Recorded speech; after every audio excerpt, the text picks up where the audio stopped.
오늘 함께 나눌 말씀 마태복음 21장 33절에서 46절 말씀입니다. 마태복음 21장 33절에서 46절입니다.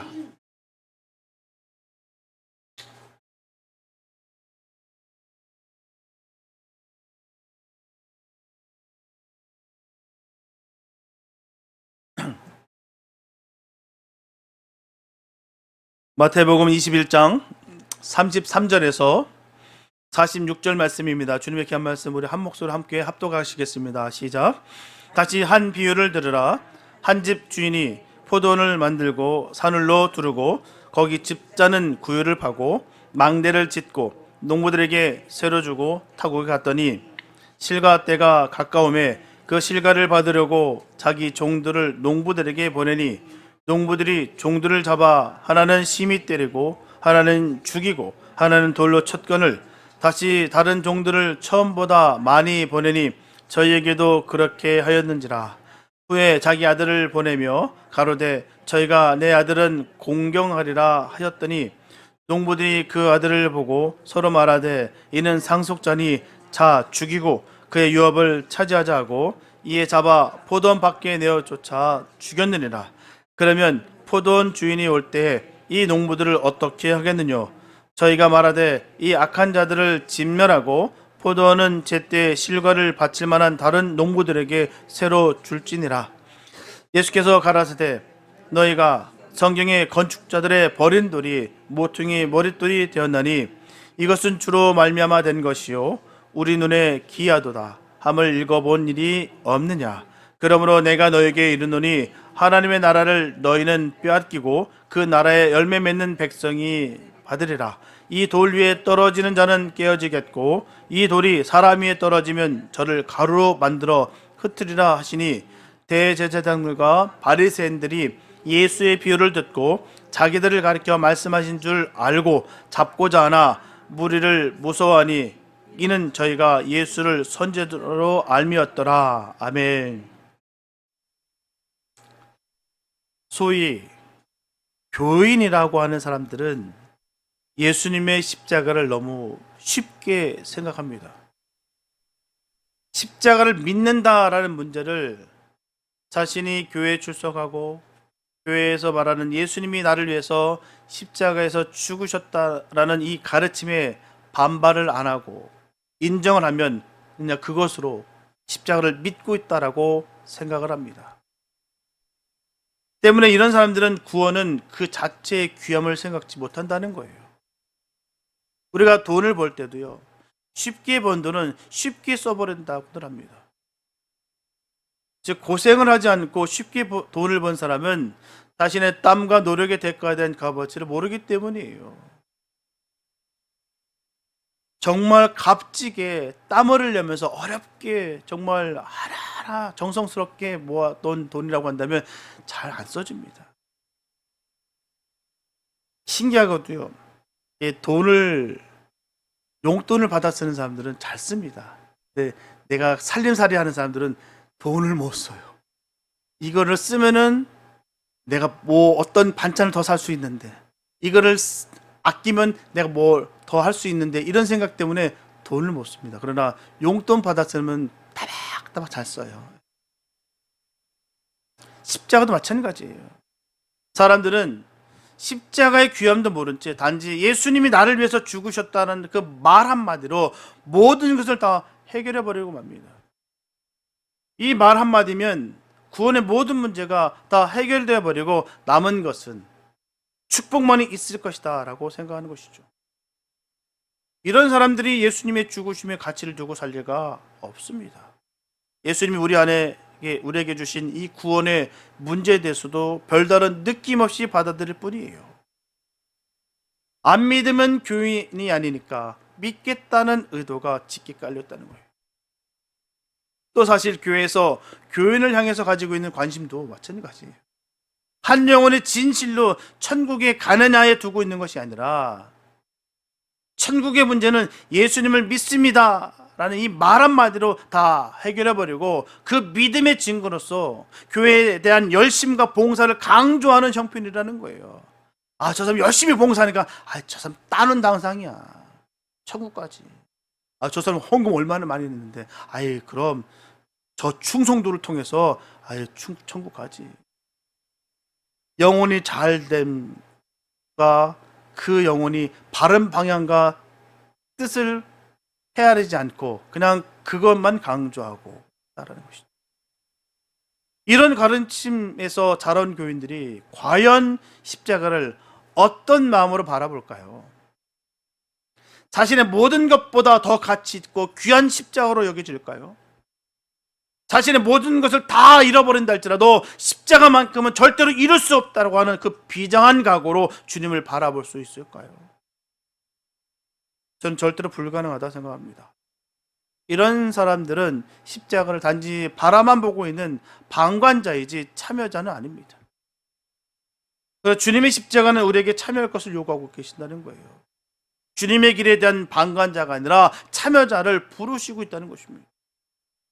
그래서 십자가는 결코 말 한마디로 해결되는 그런 쉬운 문제가 아니라는 거예요. 십자가는 참으로 어려운 길입니다. 때문에 우리의 힘으로는 불가능하고요. 성령이 우리에게 함께 하셔야 가능한 것이 바로 이 십자가 길인 거예요. 십자가를 굳이 어렵다고 말씀드려야 하는 이유는 십자가에는 고난이 있기 때문입니다. 고난. 사람들이 십자가를 쉽게 생각하는 것은 고난을 제외시켰기 때문이에요. 없는 것처럼 얘기합니다. 행여 정말 예외도 있을 것처럼 얘기하는 사람들도 있다는 거예요. 아닙니다. 예외가 없어요. 십자가의 길은 고난의 길입니다. 왜 청년들이 군대 가기 꺼려할까요? 힘들기 때문입니다. 힘들기 때문에 군대 가는 거 꺼려하는 거예요. 단지 18개월에서 24개월 동안 집을 떠나 있는 것이 두려워서가 아니에요. 군대에서 겪어야 될 여러 가지 힘든 훈련들이 너무너무 두려운 것입니다. 그런데 그런 군대에서 훈련을 제외시켜버린다면 군대를 결코 어려운 것으로 생각하지 않을 겁니다.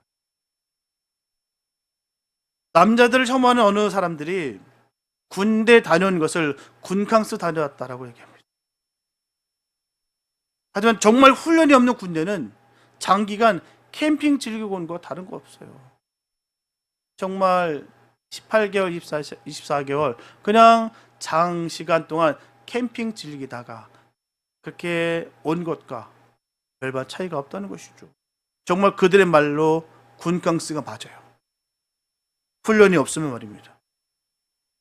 아무런 통제와 군기가 없으면 군대가 운영이 되지 않을 뿐만 아니라 무너져 버립니다. 군대는 군기가 있어야 되고요. 또한 통제가 있습니다. 개인 시간이 허락되지 않아요. 철저하게 그 안에서 규율이, 그 안에 법도를 통해서 그렇게 운영되어진다는 것입니다. 사람은 자유시간을 박탈당하고 통제당하면 견딜 수 없는 고통을 느껴요. 그래서 군생활은 어려운 거예요. 내 멋대로, 내 기분대로 할 수 있는 것이 결단코 아닙니다. 반드시 규칙과 원칙을 따라야 되는 거예요. 거기에 따라서 죽고 사는 일들이 결정된다는 것입니다. 명령 상하복 위에서 그 군대는 이루어지는 거예요. 그 명령을 내가 지키냐 지키지 않느냐에 따라서, 거부하느냐 내가 뿌리치느냐에 따라서 분명한 군법에 의해서 다스린다는 것입니다. 이번에 휴가 나왔는데 나 복귀하기 싫어, 귀찮아. 훈련도 또 잠자리도 불편하고 난 안 들어갈란다. 타령입니다. 그래서 그는 범법자가 되는 거예요. 훈련한 도중에 힘들어, 그 총 집어 던지고 그냥 안 한다고 그냥 놓아버리는 순간 그냥 군법에 회유되는 거예요. 원칙에 반드시 따라야 되는 것입니다. 때문에 군대를 제대한 사람들이 이야기할 때 자랑하는 것은 어려운 훈련을 겪은 이야기들입니다. 나 때는 말이야 부터 시작합니다. 호랑이도 때려잡고 귀신도 때려잡고 별의별 일을 다 자랑합니다. 그럴 때 전혀 훈련도 받지 않고 힘들지 않은 곳에서 군생활하는 사람이 있다면 그는 입을 다물고 있을 수밖에 없습니다. 자랑할 게 없어요. 편하게 지냈던 것이 자랑이 아니기 때문입니다. 군생활에서 말이에요. 마찬가지로 십자가에서 고난을 제외시켜버린다면 누가 십자가 지기를 꺼려할까요? 그런데 우리는 십자가의 고난은 주님의 몫이지 결코 우리의 몫이 아니라 생각하고 있다는 것입니다. 예수님께서는 고난과 고통이 십자가이지만 우리에게는 고난과 고통이 아니라 축복을 가져다주는 십자가로만 생각하고 있다는 거예요. 예수님의 고난과 고통에 눈물 몇 방울 흘려주고 헌금을 하면 그것으로 십자가에 대한 모든 문제가 다 해결된 것으로 착각하고 생각한다는 것입니다. 그리고 모든 관심은 세상에서 살아가는 자신에게 두고 있다는 거예요. 예수님께서 무엇 때문에 자기를 따르는 길을 좁은 길이라 하셨을까요? 요한복음 16장 33절에서 예수님은 분명히 자신을 따르는 사람은 세상에서 환난을 당한다라고 분명히 말씀하셨습니다. 그런데도 불구하고 우리가 십자가에서 고난을 제외하고 싶어 한다면 그것은 절대로 주님을 따르고자 하는 것이 아니에요. 따를 마음이 없다는 것입니다. 바로 십자가를 빙자해서 어떤 혜택을 받기 원하는 정말 불의한 생각에 불과하다는 거예요. 이것은 결코 믿음이 아닙니다. 그런데도 이것을 믿음이라고 굳고 우긴다면 그 사람은 천국과는 전혀 상관이 없는 믿음 아닌 믿음을 붙잡고 스스로 착각 속에서 살아가는 너무나도 불쌍한 존재라 말할 수밖에 없습니다. 스스로 착각 속에 있는 거예요. 체면에 걸려 있는 거예요. 나는 하나님의 사람이다. 나는 십자가를 믿고 있다. 나는 지금 좁은 길을 걷고 있는 거야. 스스로 착각 속에 있는 거예요. 천국과는 전혀 상관없는 믿음을 붙잡고 있으면서 말입니다. 구별된 삶을 살지도 않으면서 그렇게 나는 스스로 하나님의 사람이다라고 착각 속에 있는 경우가 얼마나 많은지 몰라요. 오늘 말씀을 통해서 우리 자신의 잘못을 깨닫고 주님 편에 서기를 소원하는 것이 바로 주님이 우리에게 원하시는 열매임을 꼭 기억하시기 바랍니다. 마태복음에는 예수님의 천국에 관한 비유가 14가지 기록되어 있어요. 이 14가지 천국 비유들은 크게 두 가지로 나눠볼 수가 있습니다. 그 하나는 예수님의 전도 초기인 AD 28년 가을 갈릴리에서 말씀하신 바로 7가지 비유였습니다. 씨 뿌리는 비유, 가라지 비유, 누룩 비유, 겨자씨 비유, 감추인 보화 비유, 진주 장사 비유, 바다에 금을 치는 비유들이었습니다. 또 다른 한 가지는 예수님의 전도 말기인 AD 30년 예루살렘에서 예수님의 그 고난 주간에 말씀하신 7가지 비유였어요. 그 비유들은 포도원에 품꾼 보내는 비유, 두 아들의 비유, 악한 농부의 비유, 임금의 아들의 혼인잔치 비유, 열 처녀 비유, 달란트 비유, 양과 염소의 비유 등입니다. 이 두 번의 비유들을 비교 검토해 보게 되면 첫 번째 비유와 두 번째 비유들의 서로 다른 점을 발견할 수가 있어요. 첫 번째 비유들은 천국의 근본적인 성격, 즉 은혜, 시작, 성장, 결실들을 교훈하기 위한 비유들이었습니다. 두 번째 비유들은 종말, 심판, 상급을 교훈하기 위한 비유들이었다는 것을 우리가 알 수가 있죠. 특히 두 번째 비유들은 예수님께서 죽으시기 사흘 전 죽음을 눈앞에 두고 있는 그 하루 동안에 하신 말씀이라는 것을 생각해 보면 한결 더 비유들의 그 경청을 해야 될 필요가 더 느끼게 된다는 거예요. 죽음 직전의 그 하루, 사람은요 바로 죽음 직전에 본심과 또 아니면 가장 귀한 것들이 나오게 돼 있어요. 정말 주님께서 하루를 앞두고서 하루에 그 모든 것을 다 쏟아서 부었다는 거예요. 간절하게 말입니다. 그 영혼들을 위해서 말이에요. 오늘 우리가 읽은 악한 농부의 비유는 이 7비유 중에서 세 번째로 말씀하신 비유입니다. 이 비유의 내용은 다음과 같아요. 포도원 주인이 포도원을 만들었습니다. 울타리를 치고 망대를 세우고 포도즙틀을 설치했어요. 그리고 그 포도원을 농부들에게 세를 주고서 자신은 먼 나라로 떠났습니다. 그런데 포도를 거두는 때가 됐어요. 그래서 주인은 농부들로부터 소출을 받기 위해서 종들을 보냅니다. 그랬더니만 농부들이 소출은 주지 아니하고 주인이 보낸 종들을 잡아다가 하나는 심히 때리고 또 하나는 죽이고 또 하나는 돌로 쳤어요. 주인은 종들이 돌아오지 않자 다른 종들을 처음보다 더 많이 보냅니다. 하지만 농부들은 그 종들을 전과 같이 때리고 죽이고 돌로 쳤어요. 결국 주인은 농부들이 악하다는 것을 알았습니다. 그렇기 때문에 설마 내 아들을 보내면 귀히 여기고 소출을 주겠지라고 생각하고 아들을 보냅니다. 하지만 농부들은 아들을 보고 하는 말이 이는 상속자니 죽여버리고 우리가 그의 유업을 차지하자라는 것입니다. 끝내 아들을 포도원 밖으로 끌어내 죽였어요. 포도원 주인이 와서 이 농부들을 어떻게 할까? 이것이 비유의 내용입니다. 그 다음에는 이 비유의 해석과 적용이 기록되어 있어요. 해석은 건축자들이 버린 돌이 진 모퉁이의 머릿돌이 됐다고 하는 말씀입니다. 또한 적용은 이 돌 위에 떨어지는 자는 깨어지겠고 이 돌이 사람 위에 떨어지면 저를 가루로 만들어 흩으리라고 하신 예수님의 말씀이에요. 대개 비유는 내용만 말씀하셨고요, 해석은 말씀하지 않습니다. 왜냐? 비유 자체가 너무너무 이해하기 어려운 것을 이해하기 쉬운 것과 비교를 하고 있기 때문에 달리 해석할 필요가 없습니다. 그 비유를 통해서 그대로 답이 딱 떨어지는 거예요. 그러나 그 비유를 오해하거나 잘못 적용할 우려가 있었을 때에는 예수님은 자신의 입으로 이 해석을 해주셨어요. 예를 들면 씨 뿌리는 비유나 가라지 비유가 그렇다는 것입니다. 그런데 이 악한 농부의 비유에 대해서는 해석과 아울러 적용까지 말씀하셨어요. 얼마나 중요하면 적용까지, 다른 길로 가지 못하게 꼼짝 마라, 이 말은 이 말씀이다 탁 떨어지게 말합니다. 달리 해석도 하지 못하게 주님께서 정확하게 말씀해 주셨다는 거예요. 비유는 100% 완전하게 해석할 수 없어요. 그러나 비유를 들으면 누구라도 깨달을 수 있는 해석은 자연스럽게 알 수가 있다는 것이죠. 이 비유의 포도원 주인은 누구겠습니까? 하나님이십니다. 악한 농부는 이스라엘 백성이고요, 주인이 보낸 종들은 선지자들입니다. 또 주인의 아들은 예수님을 가리키고 있어요. 하나님은 천국을 건설하셨어요. 모든 설비와 조건을 다 완비했습니다. 이 천국을 이스라엘 민족에게 맡기셨어요. 하나님이 이스라엘 민족을 통해서 세계 만민을 구원하기 위해서 선지자들을 이스라엘에게 보내셨습니다. 하지만 이스라엘 백성들은 하나님이 보낸 이 선지자들을 영접하지 않았어요. 그들은 때리고 죽이고 돌로 쳤습니다. 그 선지자들 말이에요. 예레미야, 에스겔, 엘리야, 아모스, 미가, 스가랴 등등 수많은 선지자들이 배척을 당하고요, 능욕을 당하고 감옥에 갇히고 죽임을 당했어요.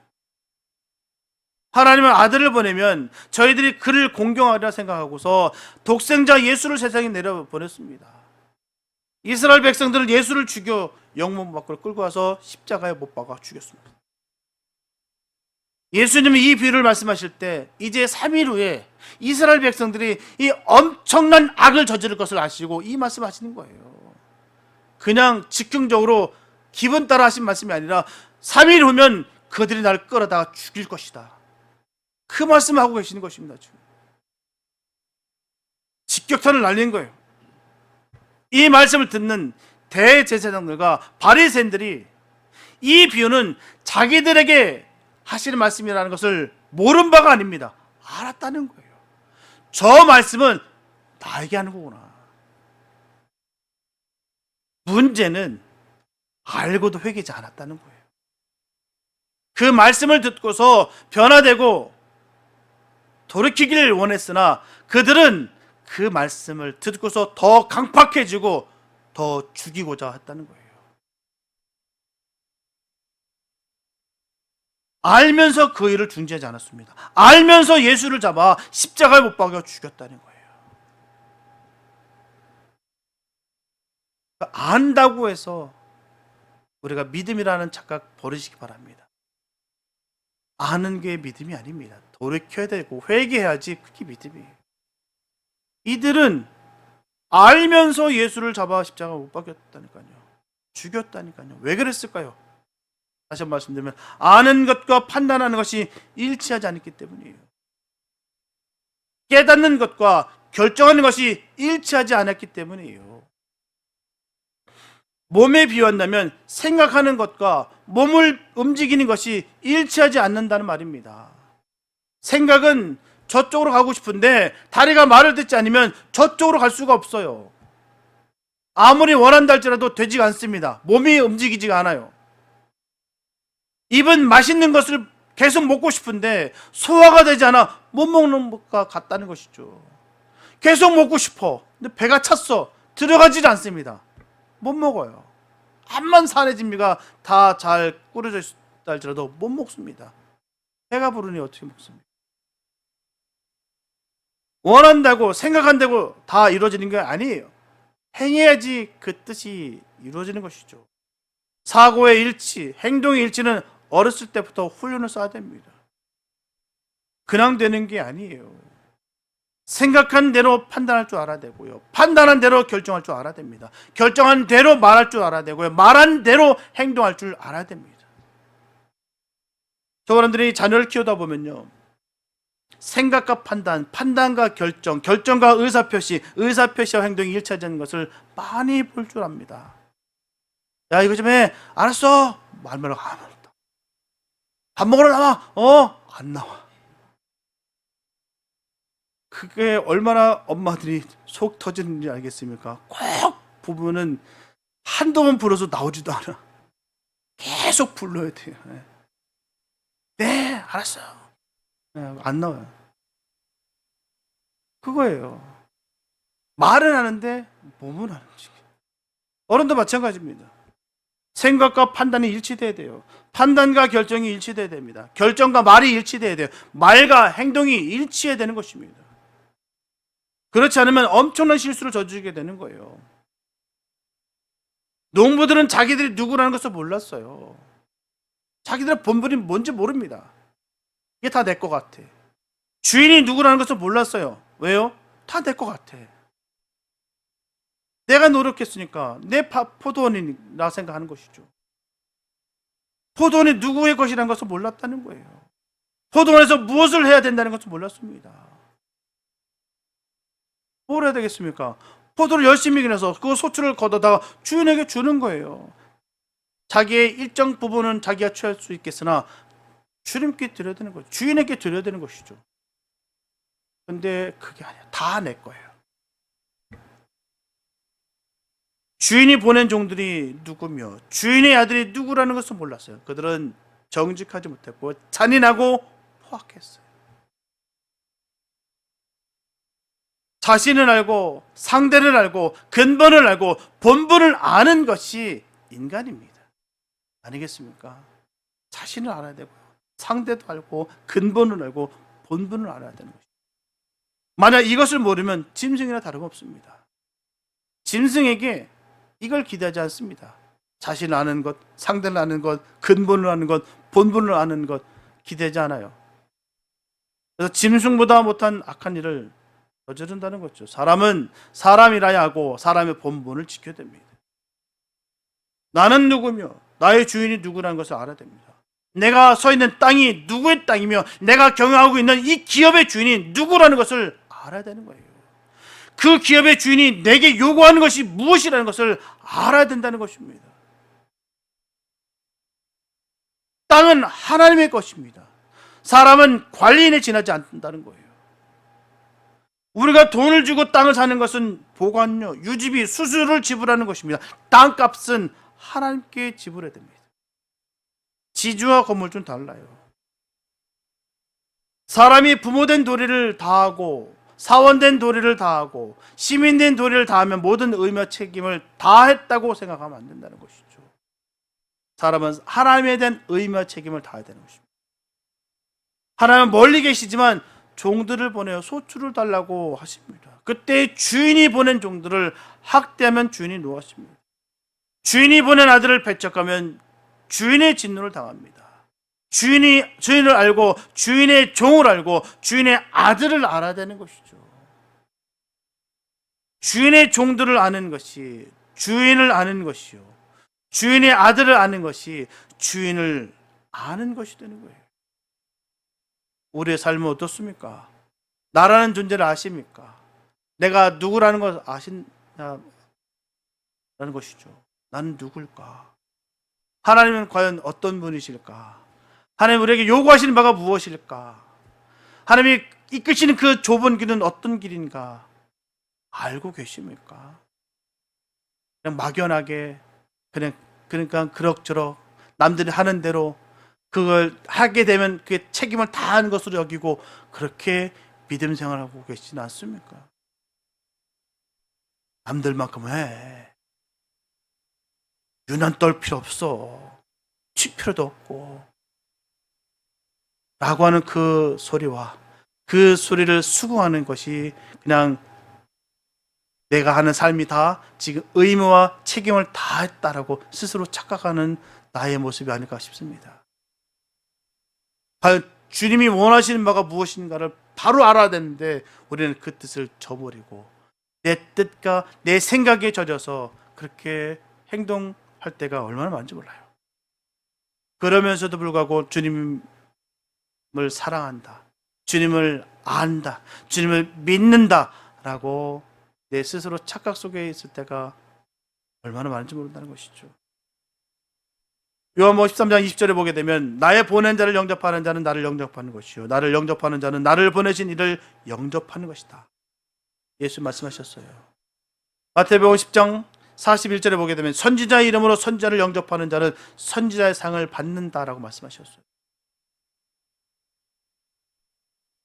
아직도 우리들 가운데 예수가 하나님의 아들이심을 모르는 사람들이 너무나 많아요.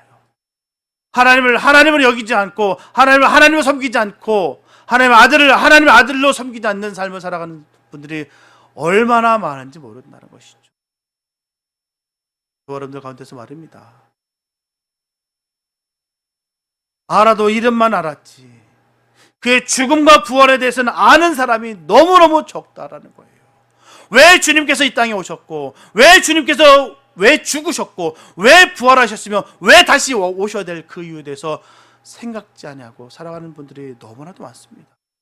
그냥 매너리즘에 빠져서 삶 가운데 그냥 젖어서 그냥 그럭저럭 그냥 그 부딪히는 대로 살아가는 경우가 얼마나 많은지 몰라요. 하나님의 아들을 모른다고 해서 안 됩니다. 하나님의 아들을 배척해서는 안 된다는 것이죠. 하나님의 아들을 영접해야 되는 거예요. 우리는 그분을 모시고 살아야 되는 것입니다. 그냥 살아가는 것이 아니에요. 지식으로만 내가 영적인 체험으로만 살아가는 것이 아니라 그분을 실질적으로 내 안에 영접하며 살아가는 거예요. 그렇게 살아가지도 않으면서도 불구하고 내가 살아가고 있는 것처럼 착각 속에 있을 때가 그렇게 살아가는 사람들이 얼마나 많은지 모른다는 거예요. 그냥 종교적인 열심만 하면은 그냥 되는 줄 알고 살아가시는 분들이 너무 많습니다. 그래서 계속해서 양상되는 것이 종교인들이 자꾸 배출되어 가는 거예요. 양상되어 가는 거예요. 예배자가 나와야 되고 참관자가 나와야 되는데 방관자와 세상 사람들이 자꾸 배출되어 가고 있다는 것입니다.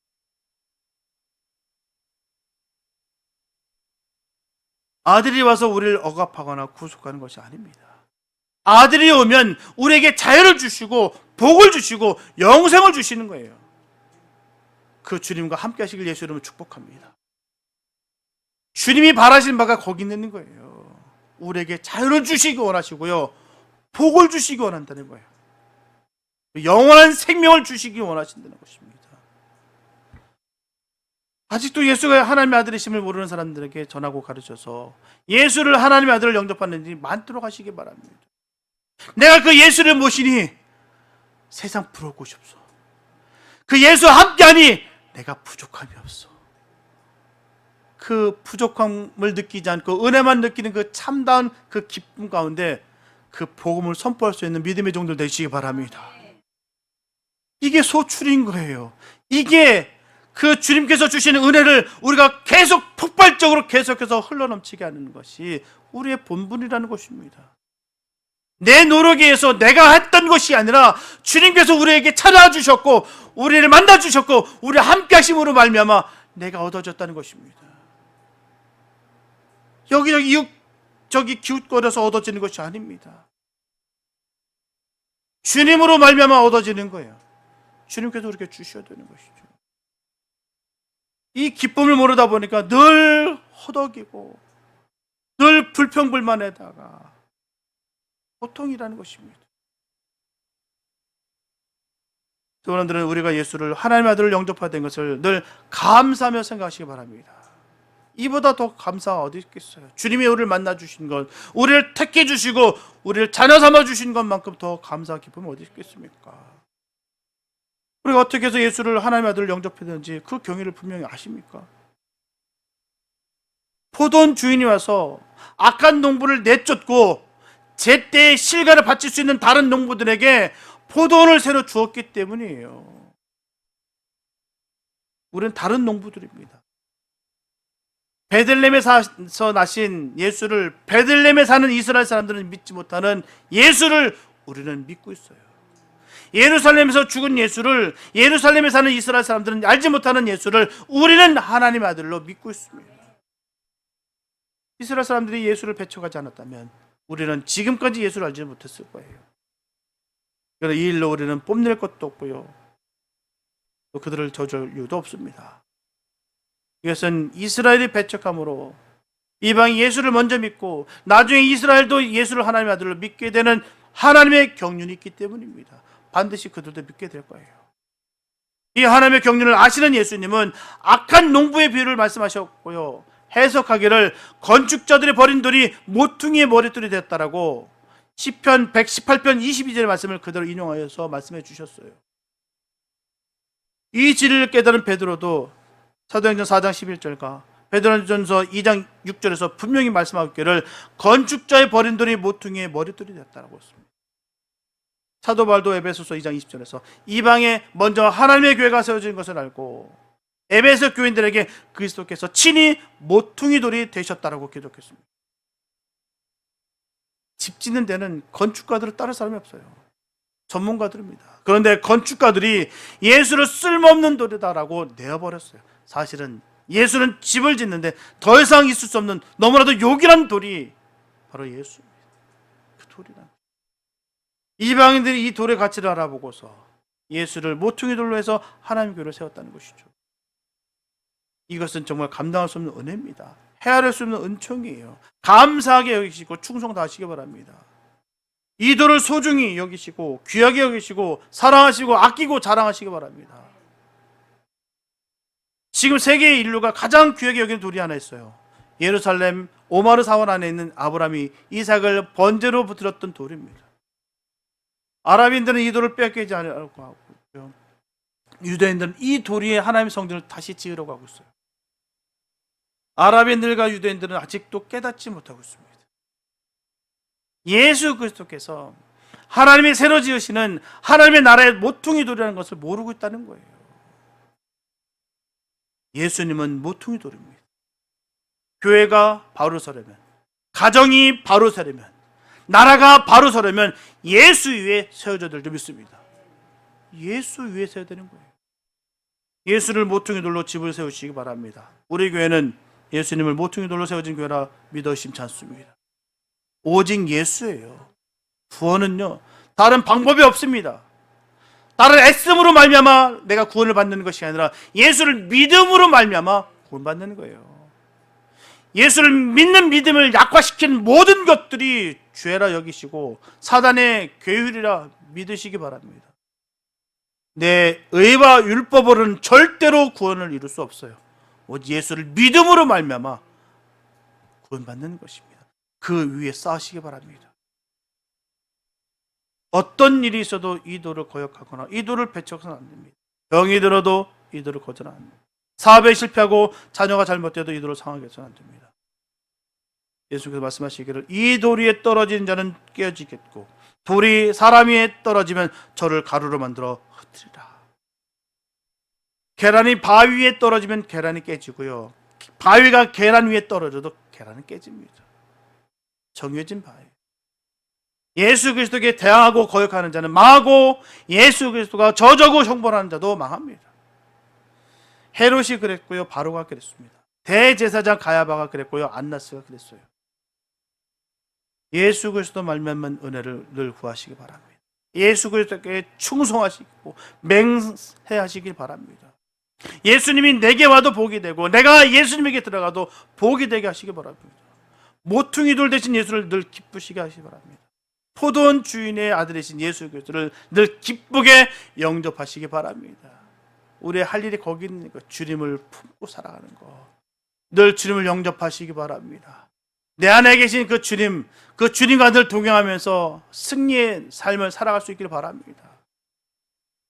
세상 것 다 잃어버려도 예수 잃어버리지 않으면 돼요. 세상 것 다 얻었어도 예수 잃어버리면 끝장입니다. 아무것도 아니에요.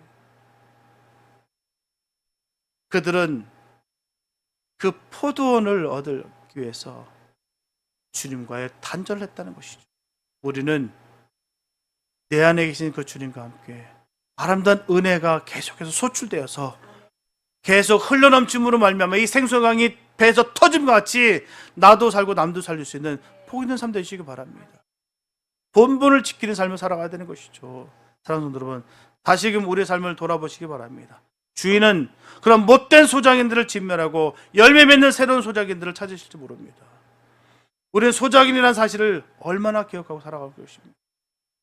주인에게 드리는 것이 아까워서 주인의 포도원이 욕심나서 부정을 하고 언제 올지도 모른다는 이유로 말미암아 방종한 삶을 살아가고 있지는 않습니까? 하나님 나라를 소작하는 일이 지금 우리에게 맡겨져 있어요. 주인은 지금도 우리를 향해서 참고 또 참고 계십니다. 이미 아들이 오셨고요, 죽임을 당하셨어요. 그렇지만 주인의 인내는 지금도 계속되고 있습니다. 한 영혼을 건지기 위해서 지금도 참고 또 참고 인내하고 계신다는 거예요. 주인은 열매 맺는 새로운 당신의 백성들을 모으고 계시는 것이 분명합니다. 그렇습니다. 주인의 은혜, 주님의 인내를 꼭 기억하시기 바랍니다. 착각하는 삶을 살지 말아야 될 줄 믿습니다. 주인은 영원히 그들을 그냥 두고 보시지만 않습니다. 내가 가진 내 생명도, 내 건강도, 내 몸도, 내 물질도, 내 권세도, 내게 있는 모든 것이 다 내 것이 아닙니다. 하나님께서 맡겨주신 포도원임을 깨달으시기 바랍니다. 우리에게 주신 것 다 하나님 것입니다. 우리가 주의를 지키고 11조를 드리고 우리 생명을 주님 앞에 드림으로 주님은 나의 주인이십니다. 내 것이 아닙니다. 다 주님의 것입니다. 그렇게 인정하고 하나님께 영광 돌려서 하나님의 포도원에서 영원히 생활하고 영육간의 복을 누리며 살아갈 수 있는 복 있는 저와 여러분들 다 될 수 있게 되시기를 예수님의 이름으로 축원합니다. 기도합니다. 사랑해 주님 감사합니다. 아버지, 우리에게 포도원을 맡기셨는데 이것이 바로 내 것인 줄 알고 내 마음대로 포악하게 여길 때가 얼마나 많은지 몰랐습니다. 하나님, 우리를 용서하여 주시옵소서. 하나님의 것을 하나님 위해서 사용되어야 될 텐데 우리의 욕심과 야망으로 말미암아 착각 속에 있었습니다. 하나님, 우리의 본분을 바로 세워서 주님이 기쁨이 되는 삶이 살기를 원합니다. 주님을 온전히 영접하여서 이 모퉁이 될 돌 대신 그 예수를 온전히 머릿돌 되어서 그 위에 우리의 믿음과 신앙을 잘 쌓아서 하나님 나라를 위해서 힘차게 사용하는 복 있는 우리 모두가 되게 하여 주시옵소서. 날마다 주님만을 찬양하면서 주님께서 주신 이 은혜와 기쁨을 마음껏 누리며 늘 승리를 이룰 수 있는 복 있는 우리 모두가 되게 하여 주시옵소서. 하나님의 그 권능과 그 은혜가 우리 삶 가운데 넘치게 하여 주시옵소서. 주의 영광과 은혜가 늘 함께 하실 것을 간절히 믿사옵고 우리를 구원하신 예수님의 이름으로 됐습니다.